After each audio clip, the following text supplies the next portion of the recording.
өнөөдөр Монгол улсын хэмжээнд ерөнхий боловсролын сургуулийн 9 9-р анги 12 дугаар анги төгсөгчдийн дунд мөн түнчлэн технологийн болон политехник коллежийн 1-2 дугаар курсын оюутан залуучуудын дунд улсын гомингөрийн улсын уралдаан зохион байгуулагдаж байна. За энэхүү уралдааныг манай техник технологийн дээд сургууль анх санаачлан техник технологийн дээд сургуулийн нэрэмжит гомингөрийн олимпиад болгож 2018 онд анх санаачлан зохион байгуулж ирсэн. За энэхүү тэмцээн нь болохоор голчлон нэг технологийн коллеж 1-2 дугаар курсын оюутан. За тэгээд дээрэс нь ахлах сургуулийн 9, 10, 11, 12 дугаар ангийн хүүхдүүдийг зохион бүтээх ур чадварыг илүү дээшлүүлэх зорилгоор энэхүү тэмцээнээ зохион байгуулдаг. Суралцагчид ер нь бол 2 цагийн хугацаанд гүүрийг хийж бүтээж байгаа. Тэгээд үүгээрээ бол одоо төсөлт ажил болон одоо зохион бүтээлтийн үйл явцуудад бас суралцдаг. Тухайлбал одоо багаараа санаагаа гаргаад тэгээд тэр санааныхаа дагуу одоо загварчлаад дизайнаа гаргаад тэгээд түүнийхээ дагуу одоо элементүүдээ бэлтгээд ингээд бүтээцээ хийж дуусгаад тэгээд дараагийн үе шатнд нь болохоор үр дүнгээ шалгах, даацаа шалгах, хэдий хэл даасан гэдгээ үздэг. Үүгээрээ бол онцлогтой юм олимпиад байна. Бид нар яг нэг туршилтаа хийснийг бол яг хийсэн. Тэгээд ер нь бол сэтгэл маш өндөр байгаа. Бид нарын ингээд инженер сэтгэлгээг илүү хөгжүүлж өгч байгаа. Тэгээ яг ийм гоё тэмцээн зохион байгуулж байгаад бас маш их талархаж байгаа. За энэ залуучуудыг улс их орныхоо бүтээн байгуулалтын салбарт илүү ихийг бүтээгээсээ энэ одоо чиглэлийн хөтөлбөрийг илүү их сонгосоо илүү олон одоо Монгол улс сайн инженертэй сайн технологичтой, техникчтэй байгаасаа гэдэг үүднээс олон компани аж ахуйн нэгжүүд энэхүү олимпиадыг дэмжиж одоо оролцож байна.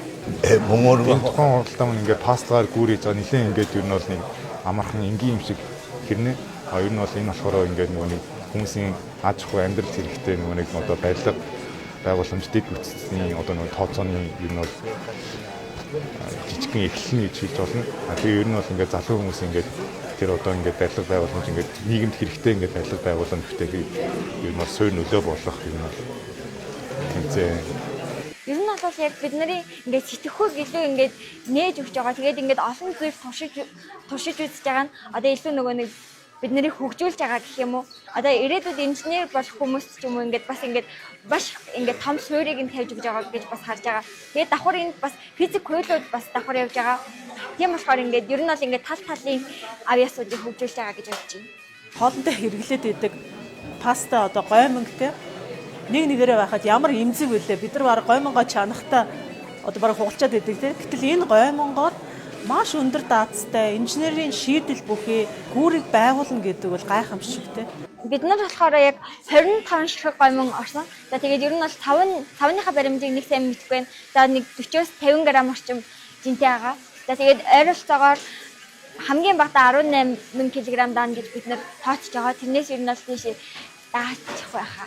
Ер нь бол туршилтан дээр бол барыг яг 19.7 кг даасан байхгүй. Тэгэхээр ер нь бол энийг жоохон сайжруулж хийсэн учраас бараг 20 кг даачих. За энэ жилийн онцлог нь бол манай техник технологийн дээд сургууль үүсгэн байгуулагдсны 40 жилийн айн босгон дээр зохион байгуулагдаж байгаараа бас маш их онцлогтой байгаа.